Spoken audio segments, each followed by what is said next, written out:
wabarakatuh. Syukur alhamdulillah pada pagi hari ini kami melaksanakan kegiatan diseminasi berbagi pemahaman dan pengalaman penerapan budaya positif yang merupakan salah satu tugas kami sebagai calon guru penggerak di angkatan 11 Kabupaten Maros.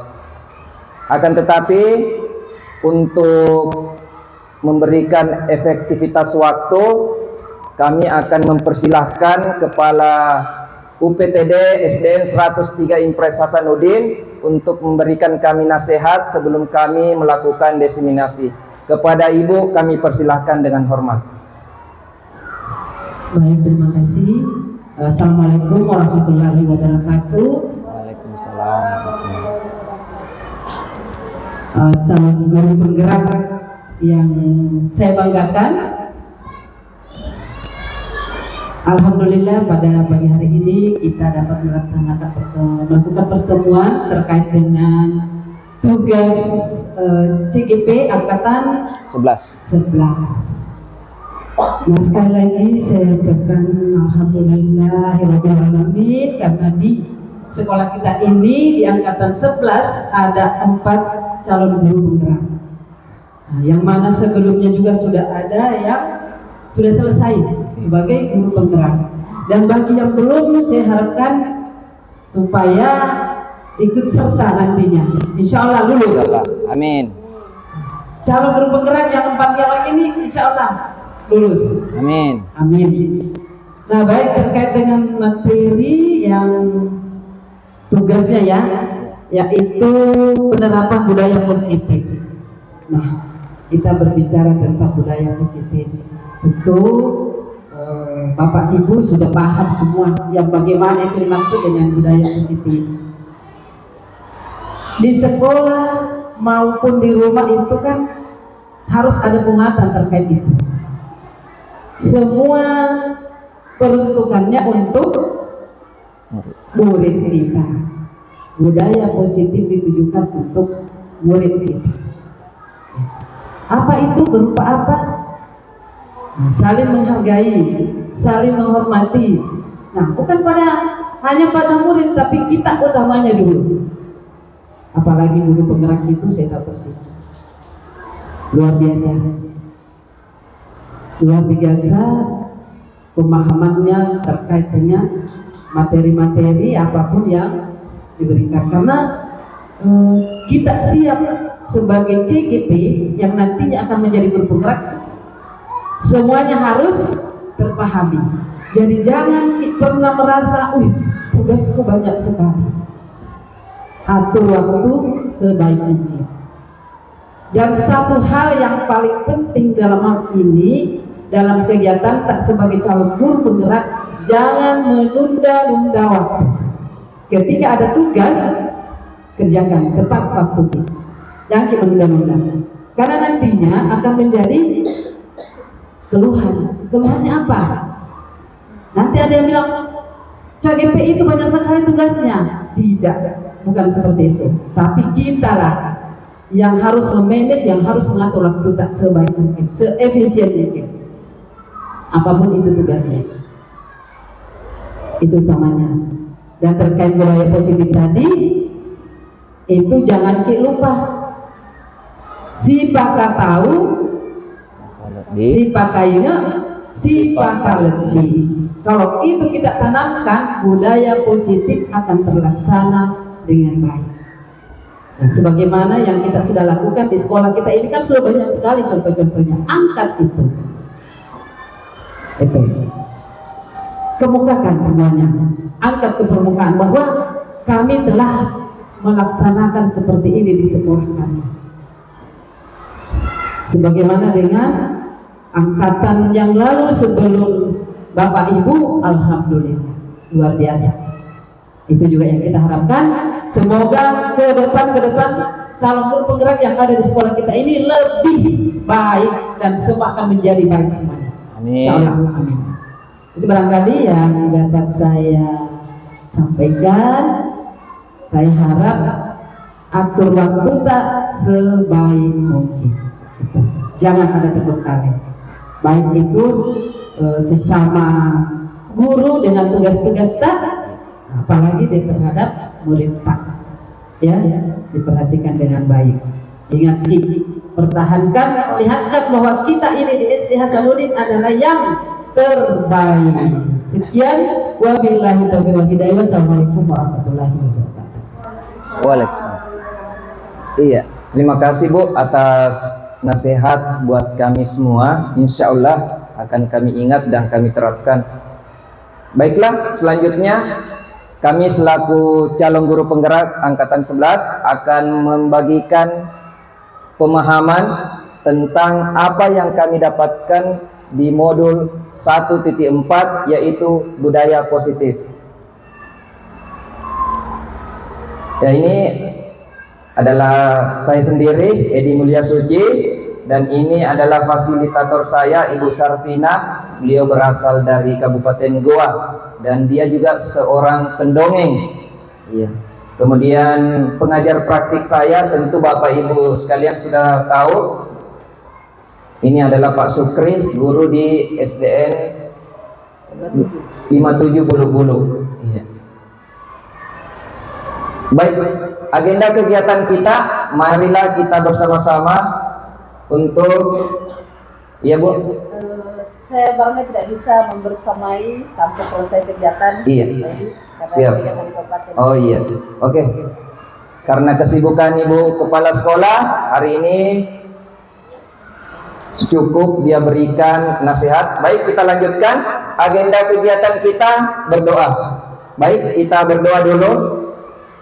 Berdoa dimulai.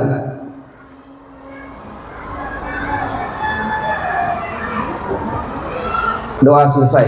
Baik, teman-teman sekalian, kita ice breaking. Ice breakingnya ini mudah, Ji. Ya. Tadi kita sudah awali dengan berdoa ya. Oke, ice breakingnya ini tentang ucapkan kata berikut 5 kali dengan tepat. Kelapa diparut, kepala digaruk. Nah, ayo kita mulai. Kelapa diparut, kepala digaruk. Kelapa diparut, kepala digaruk. Kelapa diparut, kepala digaruk. Kelapa diparut, kelapa digaruk. Iya, tentu ini selalu berbenturan kelapa dengan kepala. Iya, ini bisa Bapak Ibu di ice breaking-kan di siswa kita, mungkin dipraktekkan. Kelapa diparut, kelapa kepala digaruk. Iya, bisa sebentar dipraktekkan. Iya, beberapa dikelompokkan anak-anak kita supaya suasana kelas kita itu menjadi ceria. Oke. Nah, ini salah satu ice breaking yang saya dapatkan juga dari teman-teman, jadi bisa berbagi. Baik, tujuan kegiatan kita pada diseminasi kali ini yaitu melakukan pengimbasan tentang materi budaya positif kepada rekan guru dan staf yang ada di sekolah kita SDN 103 Impres Hasanuddin. Kemudian bersinergi dengan semua komponen sekolah untuk menciptakan budaya positif di lingkungan sekolah SDN 103 Impres Hasanuddin. Nah, selanjutnya budaya positif. Budaya positif di sekolah adalah nilai-nilai atau keyakinan-keyakinan dan kebiasaan-kebiasaan di sekolah yang berpihak pada murid, agar murid dapat berkembang menjadi pribadi yang kritis, penuh hormat dan bertanggung jawab. Hal inilah yang merupakan salah satu tolak ukur dari melihat kelakuan peserta didik kita. Jadi dimulai dari lingkungan kelas kita. Buatlah budaya-budaya positif. Nah, tentu ada kesepakatan, ajak murid kita berbicara sehingga ada nilai-nilai kesepakatan di dalam kelas kita. Contoh, buang sampah pada tempatnya. Yang tidak digunakan, kata jangan buang sampah. Itu yang sering kita. Tapi buanglah sampah pada tempatnya. Baik. Disiplin positif ini kita menggunakan jari kita. Anda adalah A, Tugas Anda adalah mengepalkan salah satu tangan Anda. Coba dikepalkan tangan tak. Coba Anda bayangkan bahwa Anda menyimpan sesuatu yang sangat berharga di dalam kepalan tangan Anda. Iya. Anda perlu menjaga benda tersebut sekuat tenaga Anda karena begitu pentingnya untuk kehidupan Anda. Nah, anggaplah ini kita sudah kepal dan ini ada sesuatu yang berharga di dalamnya. Dan itu kita jaga baik-baik. Berikut tugas B, rekan Anda mencoba dengan segala cara untuk membuka kepalan tangan kita tadi ini. Teman Anda si B tadi ini membujuk, menghardik, mengintimidasi, memarahi, menggoda, menggelitik, bahkan menawari Anda uang agar Anda bersedia membuka kepalan tangan ini. Buka nih, cepat maki. Tetapi apa yang terjadi? Kita bersikuku tidak membukanya itu. Nah, seperti inilah tadi disiplin positif. Apakah Anda atau B membuka kepalan tangan Anda? Mengapa? Apa alasan Anda atau B membuka kepalan tangan Anda? Yang kedua, apakah Anda atau B menutup kepalan tangan Anda? Mengapa? Apa alasan Anda atau B menutup kepalan tangan Anda? Dalam kegiatan ini sesungguhnya siapa yang memegang kendali atau kontrol untuk membuka atau menutup kepalan tangan Anda tadi? Jadi kira-kira siapa yang mengontrol kita atau mengendalikan kita? Diri kita sendiri ataukah teman tak? Iya, diri kita sendiri. Baik, Bapak Ibu guru hebat. Selanjutnya, pada kesimpulan disiplin positif cobalah buka tadi kepalan tangan, pada dasarnya semua tindakan atau keputusan bagaimana dari kontrol pikiran kita terhadap prinsip yang kita pegang teguh. Ketika kita berpegang teguh terhadap pendirian untuk tidak membuka kepalan tangan, maka kepalan tangan tidak akan dibuka.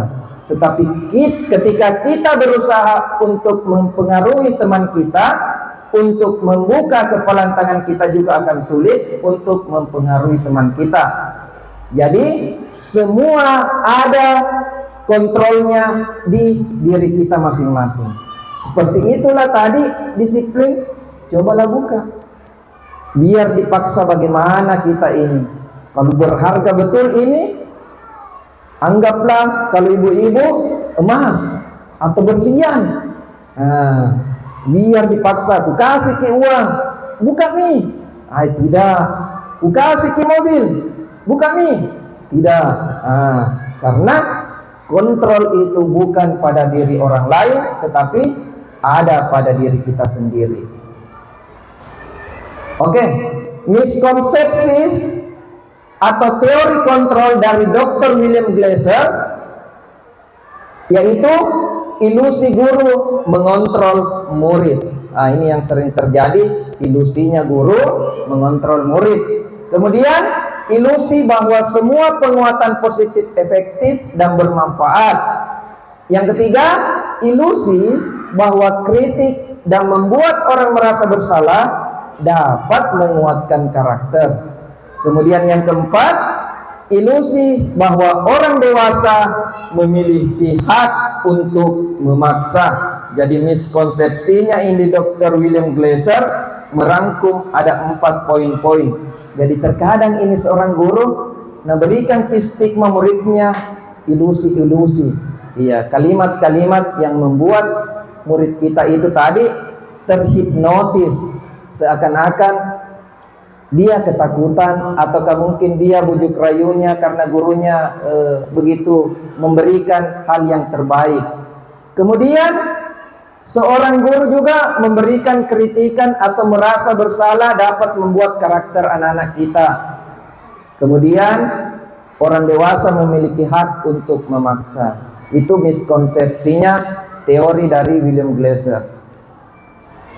Berikut, mewujudkan sikap disiplin. Menurut KHD Ki Hajar Dewantara, untuk menciptakan murid yang merdeka, syarat utamanya adalah harus ada disiplin yang kuat. Disiplin yang dimaksud adalah disiplin diri yang memiliki motivasi eksternal. Karena jika berasal dari motivasi eksternal, sifatnya hanya sementara. Sedangkan jika motivasi tersebut datang dari diri sendiri, akan bertahan dalam jangka panjang. Jadi berikan motivasi-motivasi itu melalui diri kita sendiri.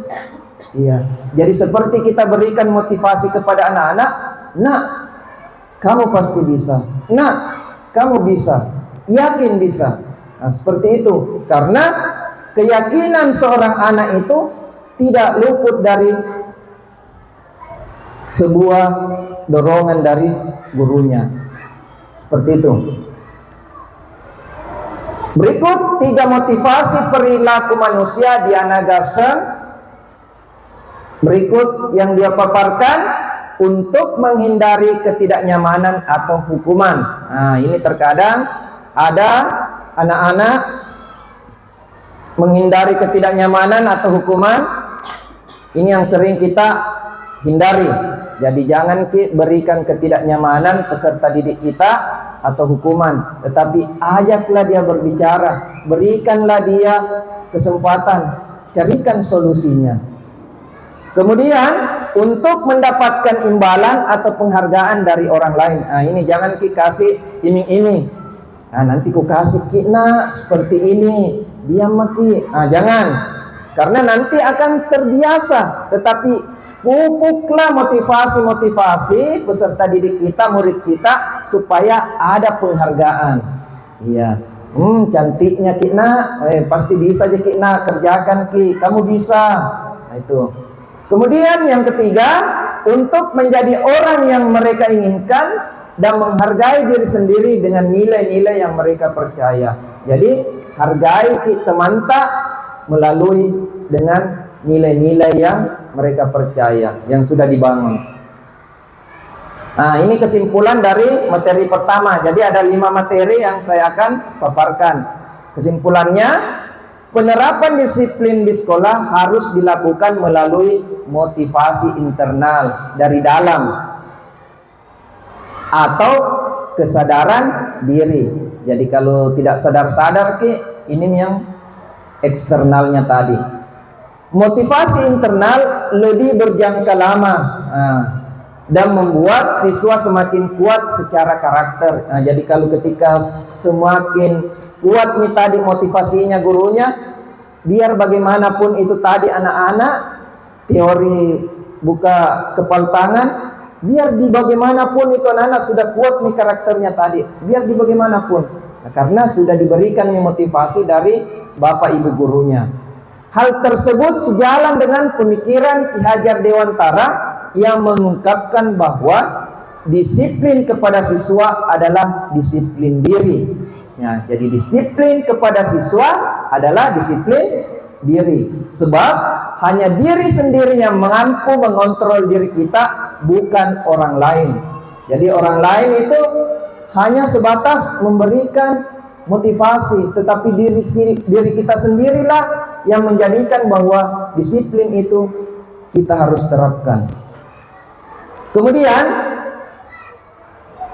siswa sendirilah yang menginginkan dirinya menaati peraturan, bukan karena diberikan nasihat dari gurunya tadi, tetapi melalui siswa. Karena inilah gunanya tadi keyakinan dari awal, motivasi dari awal yang diberikan oleh bapak ibu guru di kelas. Oke, ini materi yang kedua, yaitu 5 posisi kontrol guru. Kira-kira ibu guru yang ada di ruangan ini, kita di posisi mana kira-kira ini dari 5 posisi kontrol guru kita ini? Yang pertama ada penghukum, yang kedua ada pembuat rasa bersalah, yang ketiga teman, yang keempat pemantau, dan yang kelima manajer. Kira-kira dari 5 posisi kontrol guru ini, kira-kira kita yang mana ini? Ayo, apakah kita penghukum? Apakah kita pembuat rasa bersalah? Ataukah kita teman?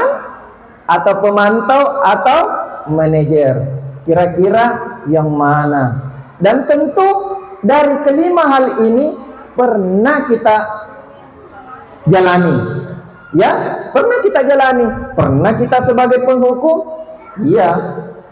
Karena kita belum tahu tadi teori 5 posisi kontrol guru. Pembuat rasa bersalah, mungkin juga pernah. Saya juga sebagai seorang guru pernah mungkin. Iya. Sebagai teman, kita berteman seyogyanya seperti seorang ayah dan anak atau ibu dan anak murid kita. Kemudian pemantau, ini melihat-lihat nih, oh sebentar saya lihat, oh seperti ini kejadiannya. Kemudian manajer itu seorang pimpinan. Nah itu. Baik, kita lihat slide selanjutnya. 5 posisi kontrol guru. Jadi tadi itu posisi kontrol penghukum, ini nada suaranya tinggi. Naik nada suaranya. Kemudian bahasa tubuh. Ya, jadi terkadang besar suaranya kalau penghukum. Bahasa tubuhnya ya terkadang kita guru melotot. Di pelotot itu dikasih keluar di mata. Wah, siswa ini atau murid ini seakan-akan takut nih. Kemudian jari menunjuk. Wah, ini kalau seorang penghukum. Nah itu.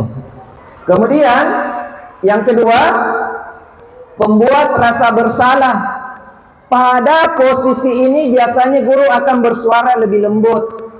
Ya, jadi ibu guru lembut suaranya. Pembuat rasa bersalah di sini akan menggunakan keheningan yang membuat orang lain merasa tidak nyaman.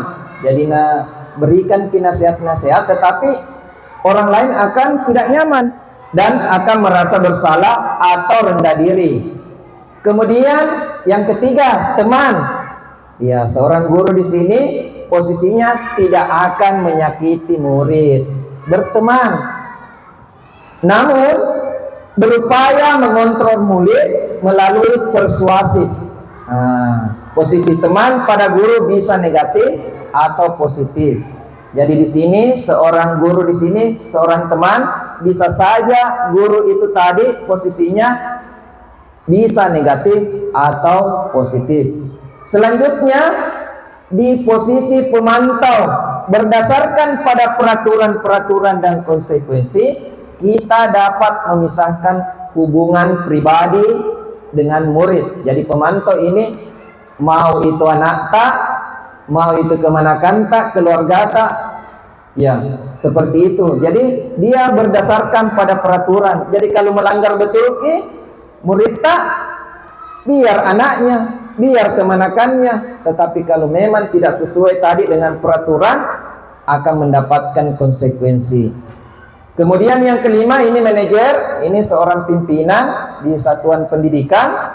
Posisi di mana guru berbuat sesuatu bersama dengan murid, mempersilahkan murid mempertanggungjawabkan perilakunya. Jadi bukan juga hanya sebatas pimpinan gitu, tetapi guru juga bisa pada posisi manajer. Misalnya kita di kelas tak, nah kita kan pasti menjadi seorang manajer di situ. Nah, di sini apapun yang dilakukan peserta didik akan dipertanggungjawabkan dengan perilakunya. Contoh, seorang anak mengganggu temannya dan menangis. Disinilah dilihat di mana 5 posisi kontrol guru kita. Di situ kita lihat apakah kita tadi sebagai penghukum langsung melotot matanya, mencak-mencak, tunjuk-tunjuk anak-anak, ataukah membuat rasa bersalah. Nah, tetapi seyogyanya ketika kita di dalam ruangan kelas, kita sebagai seorang manajer. Iya, manajer itu karena kita yang menguasai di dalam ruangan kelas itu. Nah, Dari posisi manajer ini tadi tentu ada trik-trik untuk mendukung murid agar dapat menemukan solusi atau permasalahannya sendiri. Jadi permasalahan itu tadi sebenarnya bisa kita selesaikan di dalam kelas, ya, tidak langsung di pimpinan kita. Kita selesaikan dulu secara kekeluargaan, dicari solusinya, seperti itu. Berikut studi kasus. Ini saya masukkan, IFA kurang menguasai pelajaran matematika, sehingga pada saat pembelajaran tersebut berlangsung, dia lebih banyak berdiam diri atau menggambar di buku pelajarannya.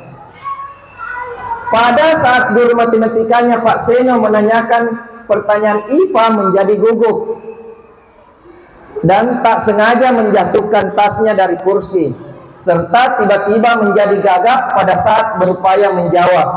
Seluruh kelas pun tertawa melihat perilaku IFA yang bicara tergagap dan terkejut.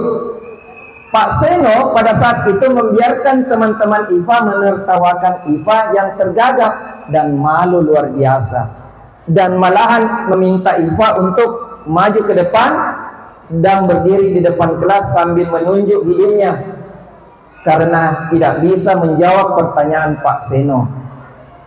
Kelas makin gaduh dan anak-anak pun tertawa melihat IFA di depan kelas memegang ujung hidungnya. Jadi ini sebuah kasus di dalam kelas, ada seorang anak bernama IFA. Ini tadi tidak memperhatikan pelajaran dari Pak Seno, dia hanya menggambar.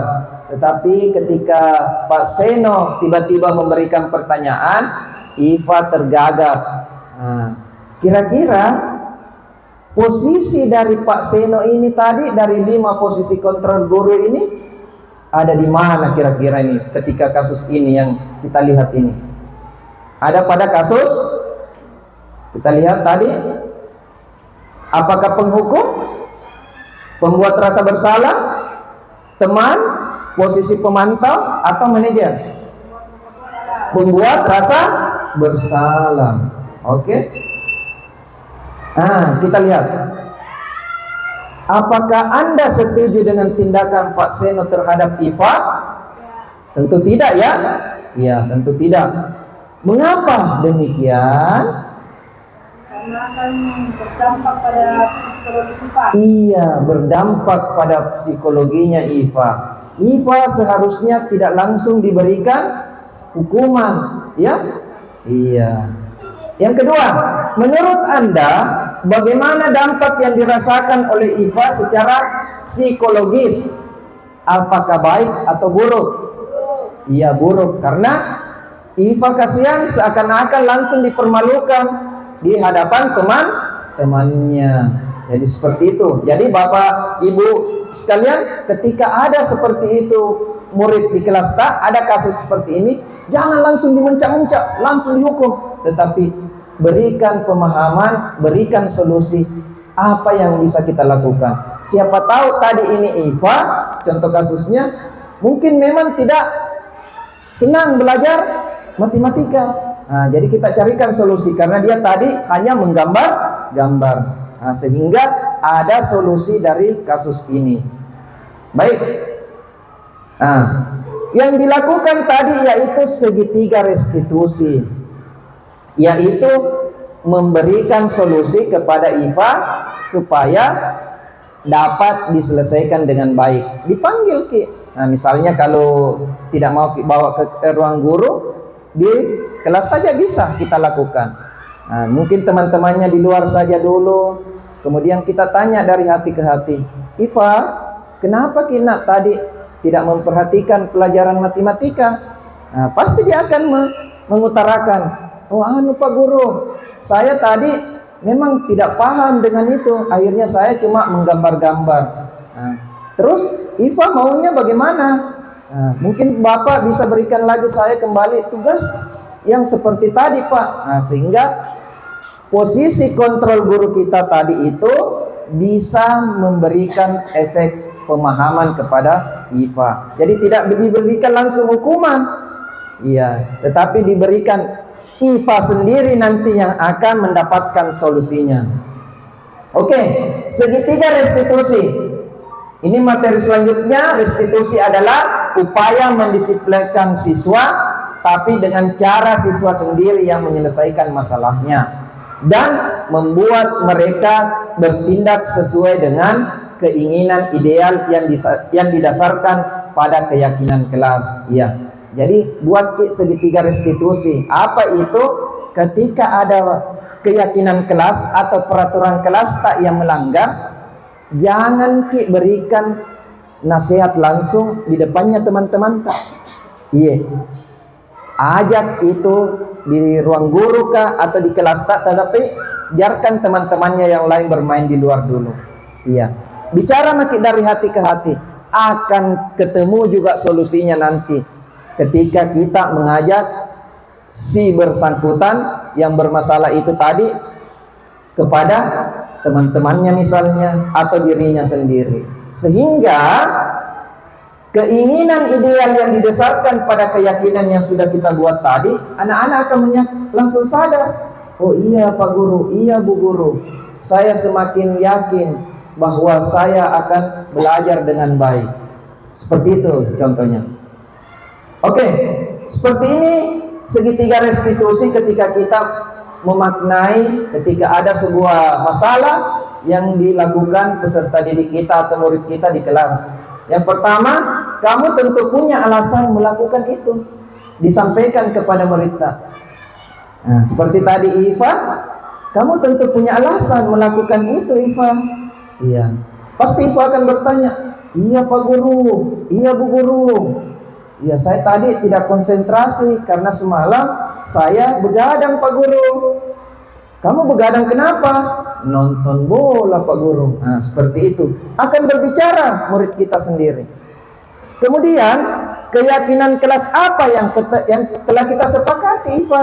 Pasti Iva akan berjawab, iya Pak Guru, ketika di kelas, ya kita harus memperhatikan pelajaran yang sedang berlangsung. Kemudian, adakah cara yang lebih efektif untuk mendapatkan apa yang kami butuhkan? Itu dicarikan solusi. Nah, ketika mungkin Iva tadi taunya cuma menggambar, diberikan materi yang ada hubungannya dengan pelajaran matematika tadi itu dengan menggambar. Contoh, misalnya mungkin segitiga, iya kan?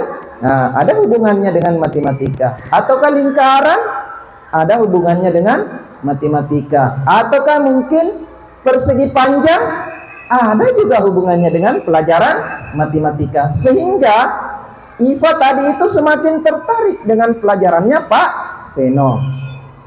Kemudian kamu ingin menjadi orang seperti apa? Jadi ini pertanyaan-pertanyaan seperti inilah yang membuat anak-anak kita semakin yakin bahwa kita sebagai seorang guru bukan sebagai seorang penghukum, tetapi seorang manajer.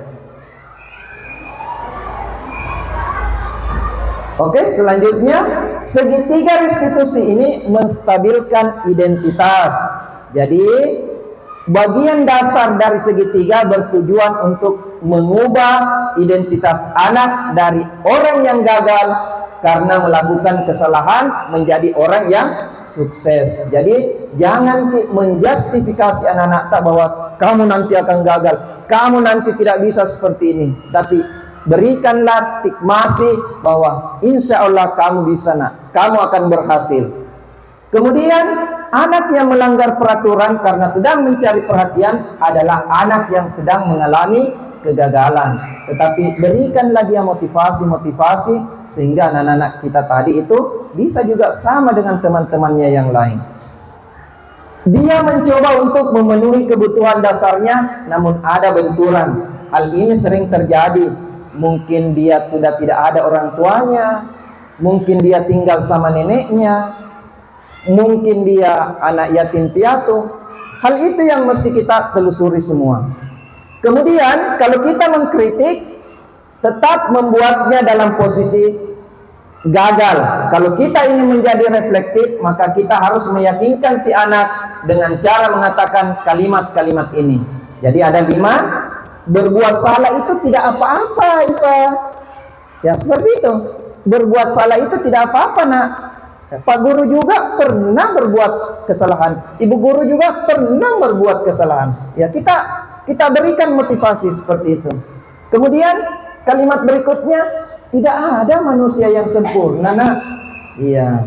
Jadi tidak ada manusia yang sempurna. Kemudian yang ketiga, saya juga pernah melakukan kesalahan seperti itu.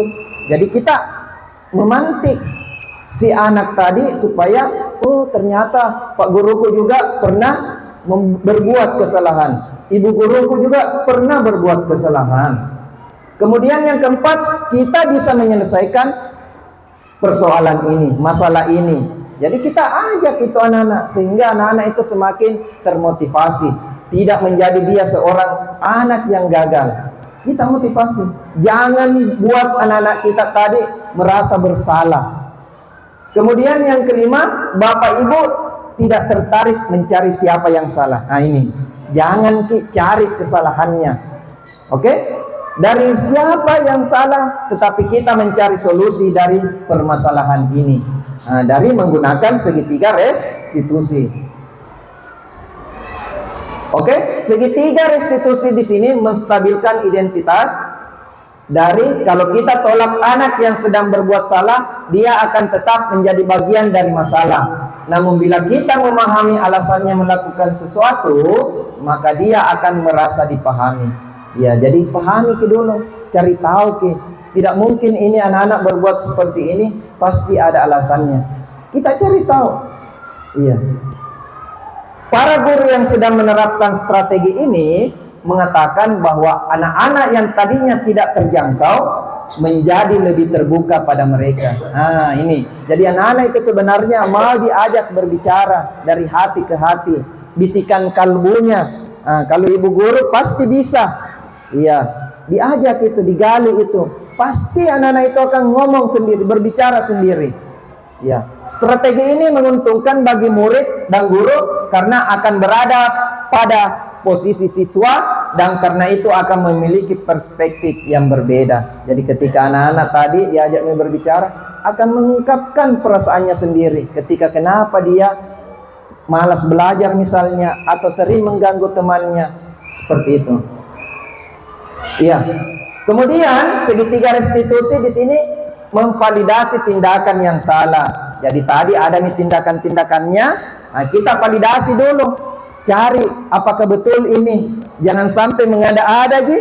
Iya, di sini menurut teori kontrol, semua tindakan manusia baik atau buruk pasti memiliki maksud dan tujuan.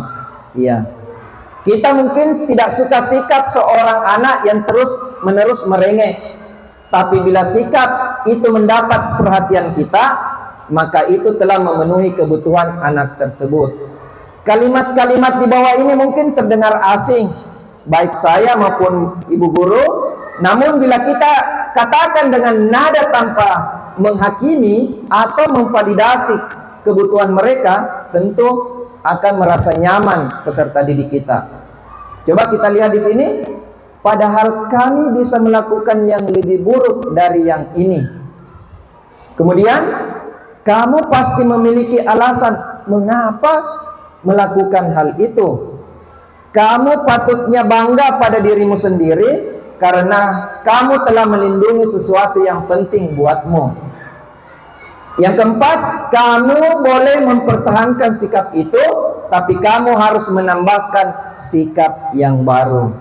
Nah, seperti itu memvalidasi tindakan-tindakan yang salah dari seorang anak yang kita temukan. Jadi divalidasi dulu, jangan langsung menjustifikasi. Cari betul dulu apakah sudah tepat ini kesalahannya. Jangan memberikan langsung hukuman.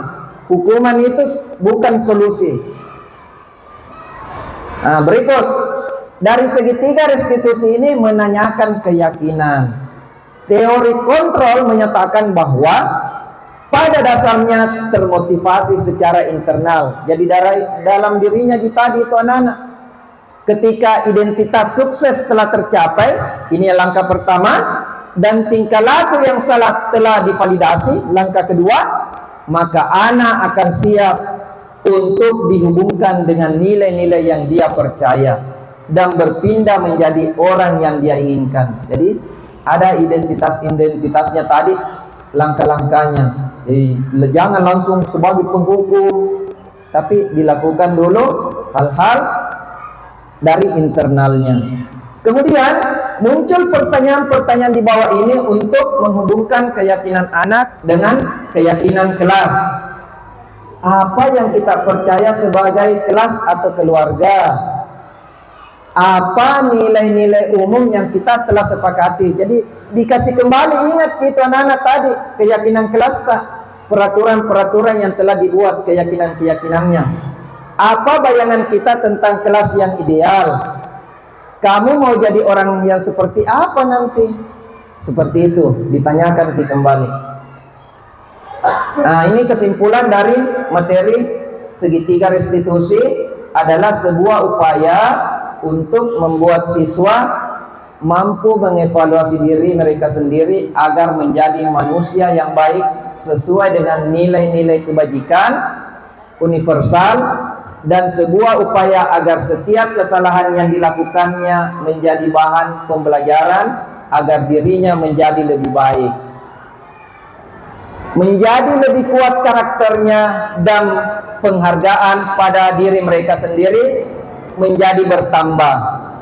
Jadi dengan penjelasan di atas diharapkan budaya positif di sekolah dapat terwujud sebagai sekolah sebagai tempat menyemai benih kebudayaan atau pembentukan karakter, bukan hanya sebagai mimpi indah yang hanya menjadi cerita indah dalam buku-buku teks pelajaran. Itu kesimpulannya. Nah, ada pertanyaan? Ya, silakan Bu. Silakan. Ya, silakan. Baik, terima kasih atas kesempatan yang diberikan kepada saya. Saya ingin mempertanyakan tentang segitiga restitusi. Ya, silakan. Menurut saya, selama ini kan kita cenderung di dalam kelas itu berperan sebagai penghukum. Ya. Karena selama ini kita anggap bahwa posisi penghukum itu Ya. efektivitas, Ya, betul. efektif untuk mendisiplinkan siswa. Ya. Nah, yang saya pertanyakan, apakah dengan mengadakan segitiga restitusi ini juga bisa efektif dalam mendisiplinkan siswa? Karena pengalaman kita, jika anak-anak diberikan bahasa yang lembut, Ya. disayang-sayang, Ya. malah biasanya akan semakin menjadi-jadi. Ya. Seperti itu Pak. Ya. Terima kasih. Iya. Oke, kita kasih tepuk tangan dulu buat rekan kita tadi. Bagus sekali pertanyaannya Ibu Guru. Baik. Ya, apakah dengan melakukan segitiga restitusi seorang anak bisa diselesaikan dengan permasalahannya? Iya, tentu bisa Bu. Iya, dengan melakukan tadi posisi kontrol guru yang ke mana? Kelima, yaitu memanggil anak tersebut, kemudian diberikan nasihat, kemudian menanyakan kenapa sih dia bisa berbuat. Ya, divalidasi dulu. Nah, seperti ini tadi. Nah, ini tentu kamu punya alasan, ditanyakan Ki. Ya, kalau misalnya dia sering mengganggu temannya, kenapa sih kamu nak selalu berbuat seperti itu? Iya, pasti dia akan menjawab sendiri. Iya. Kemudian kita kasih ingat lagi keyakinan kelas yang sudah dibuat di dalam kelas. Nah, dia akan ingat itu, sehingga anak-anak kita tadi itu semakin menyadari dia sendiri yang punya persoalan, memberikan permasalahan di kelas, pasti akan dia sendiri mencari solusinya, sehingga anak-anak tersebut dengan yakinnya tidak akan mengulanginya. Sehingga cara efektif ini tentu mudah untuk kita lakukan, sehingga ketika hal tersebut kita lakukan sebagai seorang penghukum saja, ini tadi, ini yang pertama tentu tidak akan memberikan efek jerah, tetapi akan menambah saja persoalan, menambah persoalan. Karena si anak tadi ini pasti bilang, saya dihukum, besok berbuat lagi. Tetapi panggillah anak tersebut, ajaklah berbicara berdua di ruangan kelas dari hati ke hati.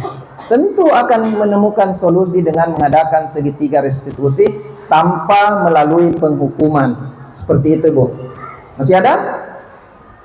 Cukup ya? Oke, baik. Boleh? Masih ada? Ya, silakan. Lewat nih. Ya, silakan. Baik, terima kasih banyak Pak untuk kesempatan yang diberikan. Ya. Masih terkait dengan segitiga restitusi tadi yang Ya. sudah dibahas, bahwa posisikan diri sebagai manajer. Ya. Nah, pertanyaan saya Pak, tadi kan segitiga restitusi itu terdiri atas 3. Yang Ya. pertama menstabilkan identitas, Ya. kemudian validasi tindakan yang salah, Ya. yang terakhir adalah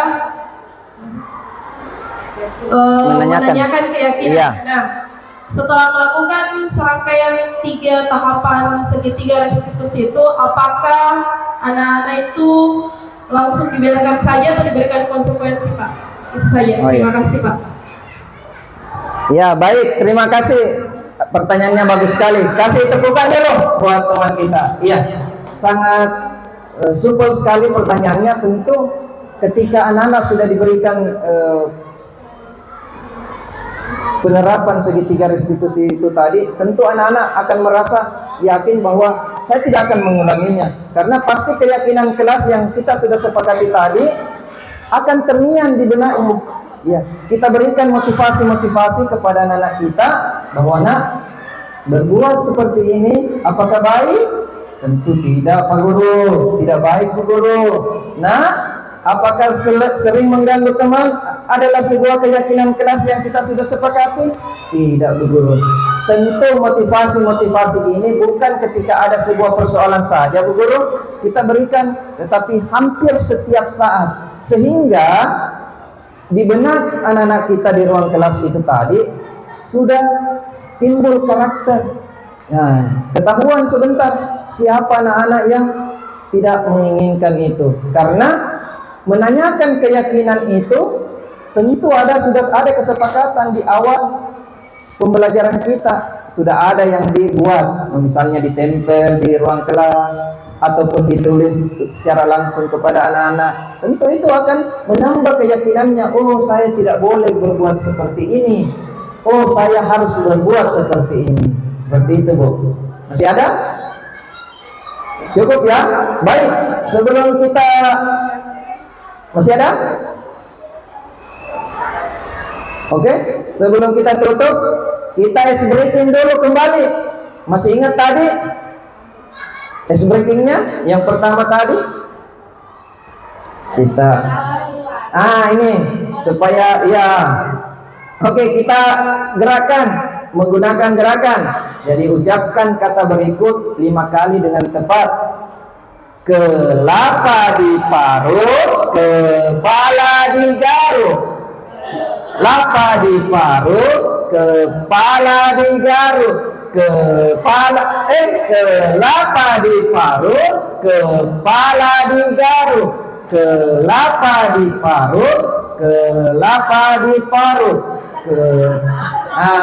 Tentu ya seperti itulah Bapak Ibu guru harus diberikan trik-trik di dalam kelas supaya anak-anak tidak merasa boring, tidak bosan. Sehingga anak-anak itu ketika diberikan yel-yel, motivasi semakin gaduh. Memang ruang kelas itu tidak boleh hening. Sesering mungkinlah kita berikan yel-yel. Banyak hal-hal yang bisa kita berikan motivasi, sehingga anak-anak kita tadi itu bisa memberikan keyakinan dengan budaya-budaya positif yang ada di sekolah kita. Jadi, baik, ada pertanyaan lagi? Masih ada? Silakan. Baik, terima kasih atas kesempatannya kembali. Yang ingin saya tanyakan masih terkait dengan segitiga restitusi. Oke.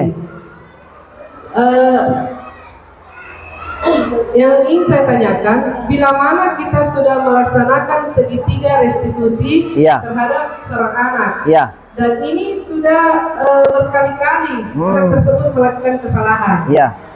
apakah restitusi ini masih berlaku atau apakah anak ini, si anak ini akan terus-terus direstitusi, sementara setelah direstitusi begitu lagi, Iya. sudah direstitusi begitu lagi, Iya, berbuat lagi. berbuat Iya, lagi. betul.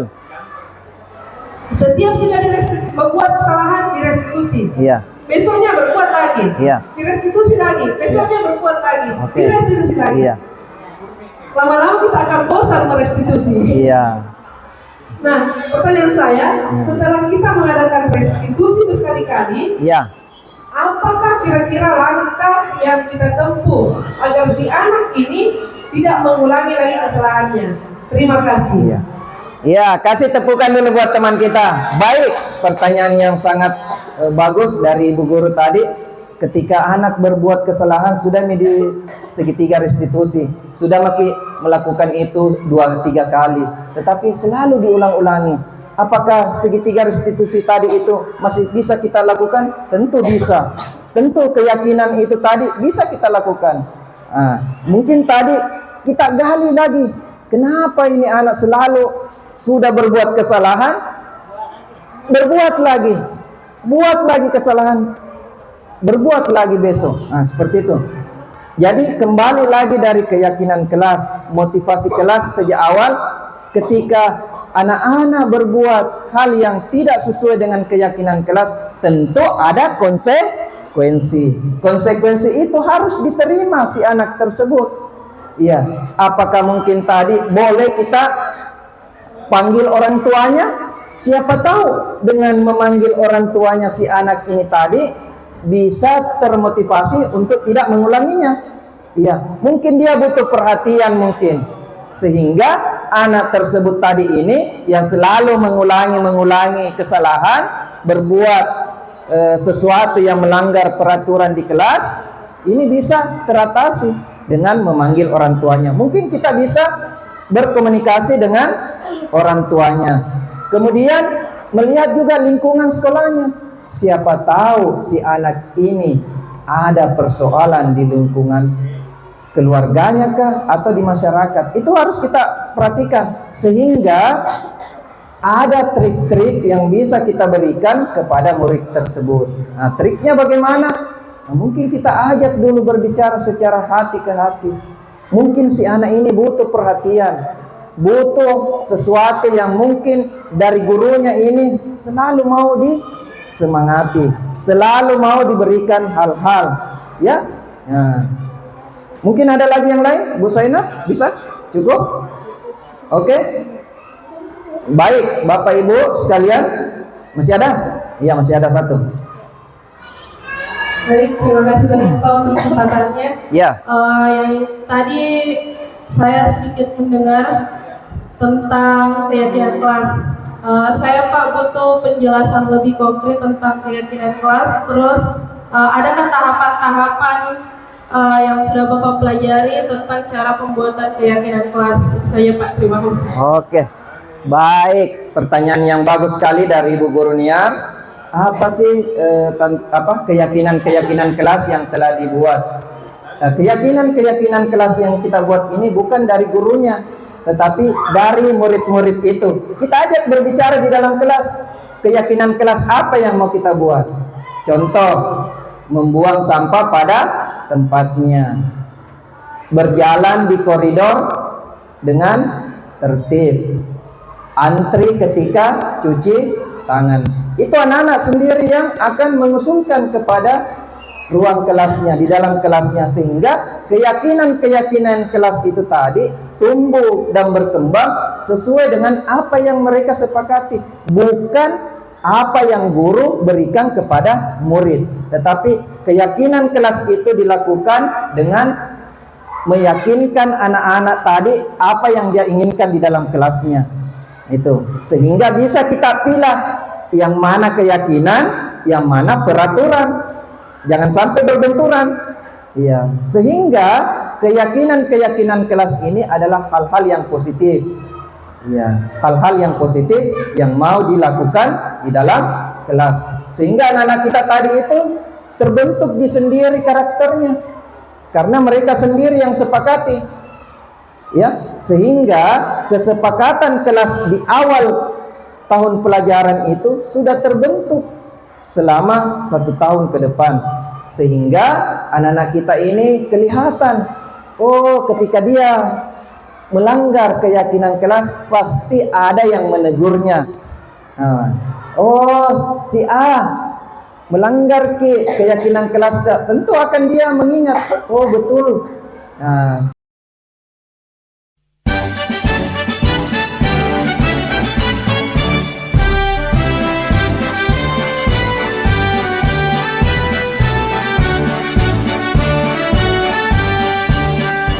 Bulatkan tekad, kuatkan hati, negeri ini memanggilmu kawan. Belajar bergerak berbagi untuk negeri, guru penggerak majukan pendidikan. Guru penggerak menghamba pada murid, kreatif rancang pembelajaran. Hargai potensi, tingkatkan prestasi, lahirkan profil pelajar Pancasila.